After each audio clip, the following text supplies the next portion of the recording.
By the way, if you used my blend file that comes with a class, then there's a light in the rendering collection already.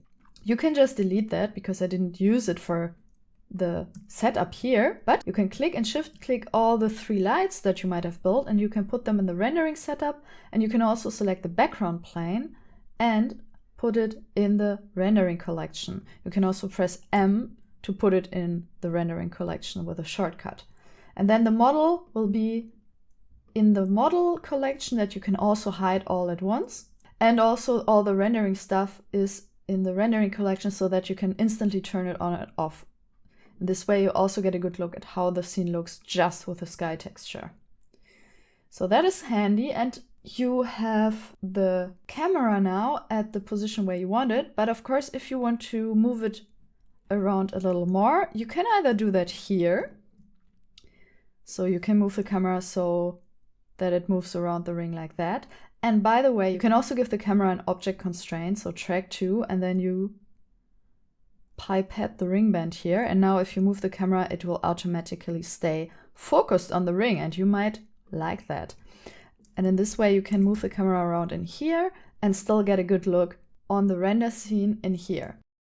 Another thing you can do is you can go into the end menu, go to view and say camera to view. And now if you navigate around the ring in here, well, it doesn't work with track 2, so you have to turn off track 2. But if you now navigate in here, like pressing G and Z to move the camera around, or R and Z to rotate it around the 3D cursor, or any other movement that you can do, then you will automatically make the camera follow your view. So you have multiple options on moving the camera around, either from the outside like this, or from the inside like that, if you have turned on camera to view.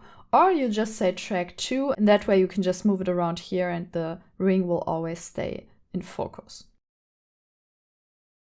Another thing you can do with the camera, no matter if track 2 is turned on or not, you can always use G and ZZ to move the camera along its local Z axis. That's very nice for zooming in and out.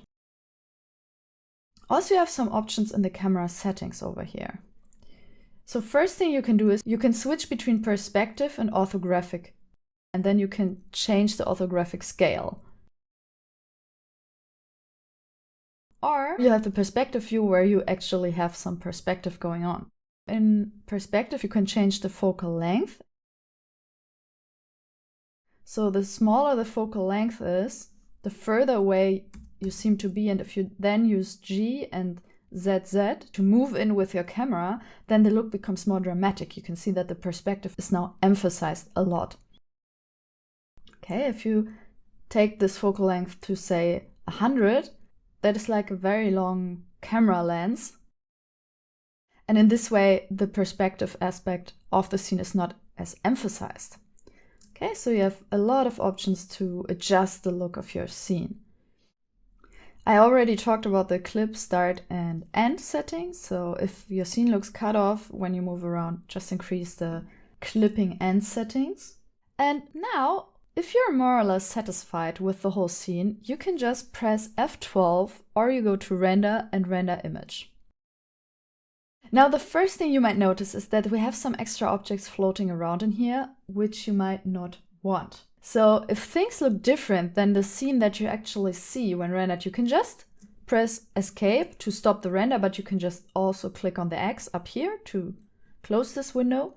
And then you just have to take a little look at your collection, and you might want to take a look at what is visible in the render view. And if this is something like the Bezier curve, of course, it will be visible in the render view if this camera icon is turned on. So here, this just means you hit it in the viewport, and you also have to press that to make sure that it does not come up in the rendering. Okay, here everything seems fine. So let's try that again, render image, or F12. And that actually looks pretty nice. That's exactly how we want it to look for this scene.